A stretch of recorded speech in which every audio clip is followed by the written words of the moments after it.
Қайырлы күн, құрметті көрермендер. Бүгін біз сіздерді қарапайым адамның үлкен өмір атты репортажбен таныстырамыз. Әр күннің тынысы мен тіршілігі еңбектің қадірі. Осының бәрі біздің кейіпкеріміздің өмірінде айқын көрініс табады. Қарапайым болса да, мейірім мен табандылыққа толы ғұмыр. Үлкен өмірдің нағыз бейнесі. Ендеше біздің кейіпкерімізбен жақынырақ танысып, оның өмір жолына бірге үңілейік. Ол кісі Жетісу облысы Қаратау ауданының сынықшысы Жәкен ата. Бүгін біз Жәкен атаның үйіне қонаққа келіп отырмыз. Жәкен ата, өзіңіз қай жерде туылып өскеніңізді айтып бересіз бе? Мен Шығыс Түркістан Құмыл қаласы Үйсін тауында туып өскен. 57-ші жылы 1 айдың 15 күні өмірге келіп, содан ары қарата мен 9 жасыма дейін ата-ана тәрбиесінде болдым. 9 жасынан ары қарата көшпелі мектепте білім алдым. Көшпелі мектептен 14 жасыма дейін бастауыш сыныпты бітіріп, одан ары қарата жоғары қазақ толық орта мектебін бітірдім. Содан толық орта мектебін бітіріп, 23 жасқа келгеннен кейін содан бері қарата мен оқуымды жалғастыра алмадым. Себебі менің шешем үлкен науқас ауру адам болатын. Сол ауру шешеме қарап, үкіметтің малын бағып, содан сол шешемді бағып, сол 20 жылдай жүрдім. Содан бері қарата қысқаша өмір баяным осындай. Мал да бақтым, үкіметтің жеріне де қарадым. Ұсақ-түсек су шаруашылығы, осы ұсаған кәсіптермен көп шұғылдандым. Ал сынықшылық өнерін кімнен үйрендіңіз? Бұл сынықшылық өнер маған 27 жасымда Алланың әмір құдіретімен маған келіп қонып қалды.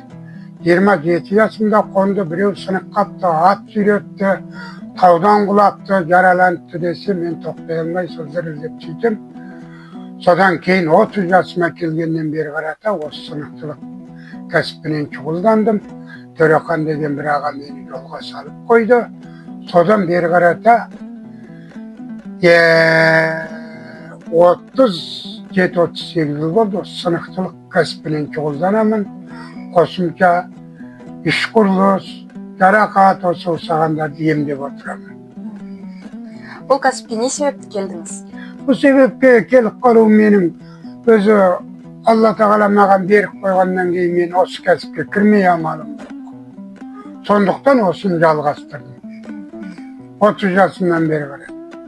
Ал алғаш рет адам сүйегін қалай салдыңыз?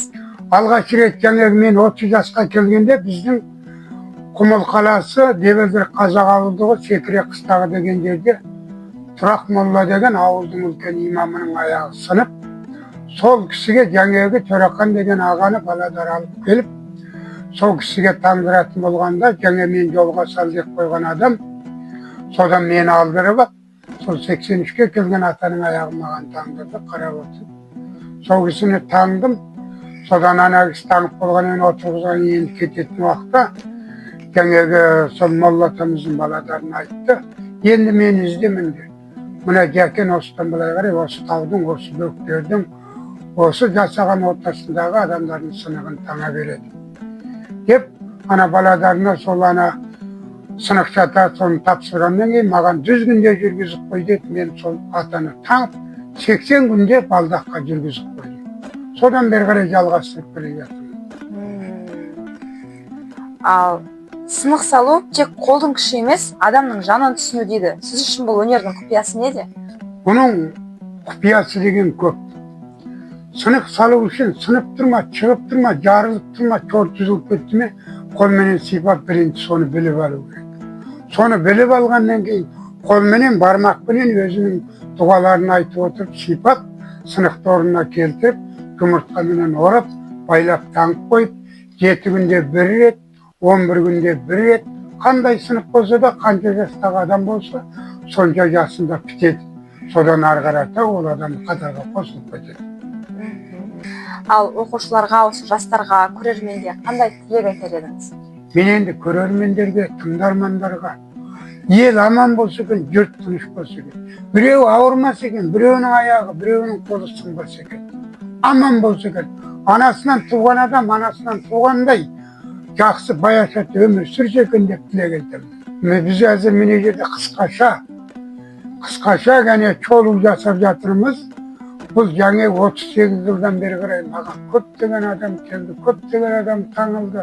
Қисайып қалғандарды босатып қайтадан түзеп таңамыз. Осағандар көп. Бірақ тыңдармандар, көрермендер де осы сөзге қанағаттанатын шығар деген үмітім бар. Кім болса да қанағаттану керек. Бірінші өзіне мықты болса, ары қарата бәрі жақсы болады. Ол өз ісінің шебері. Жылдар бойы еш жарнамасыз, еш таңсыз халқына адал қызмет етіп келеді. Оның еңбегі сөзбен емес, ісімен көрінеді. Оның әр шәкірті өмір жолының жалғасы. Өзі тыныш, ісі жарқын.